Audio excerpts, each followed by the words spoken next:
The picture before you shows horses, men riding them with swords in their hands and shields in their hand. You see the dead person also. This is a complete picture of a small little battle. You can't call it war. And this is what was predominant feature of the Arabs before Islam. Arabs were very, very offensive people. Why were they offensive? There are tremendous reasons for that. We'll talk about few. They were offensive because of ignorance. They had no education. They had left the divine concepts. They had left to pay homage or ibadat Allah Rabbul Izzat ke liye. They had created their own methods.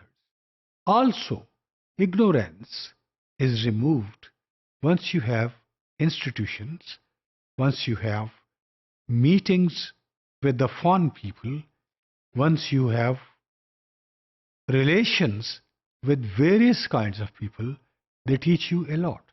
But if you remain solely, absolutely, privately at one place among the same people for a prolonged period, ignorance is bound to prevail.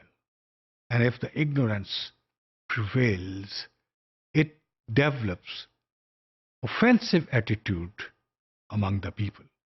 And that offensive attitude ultimately leads to nothing but battles and fights. So it was their constant business.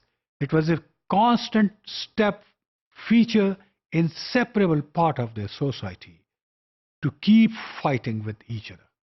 For example, even if a goat of one tribe had gone to another tribe and they did not hand it over themselves, a small little battle will take place. A fight will take place. And that fight was typical fight or battle of those times when the horses, swords, arrows, and bows were used. Why it was like that? It was like that because there were no countries. There were no demarcated boundaries for the countries or different nations. They were the same people, but they had divided themselves into various tribes, keeping in view their inheritance. And that was the source of problem for everything and for their offensive attitude. You see, what happened was, if there are 4 tribes, every tribe would consider him to be the best tribe, to be the leading tribe, to be the most honorable, to be the most important, ruling, dominant, and there was absolutely no law. How a law can take place or how a law can be framed if there is no country, if there is no government, if there is no nation? Tribals had their own laws. They were tradition.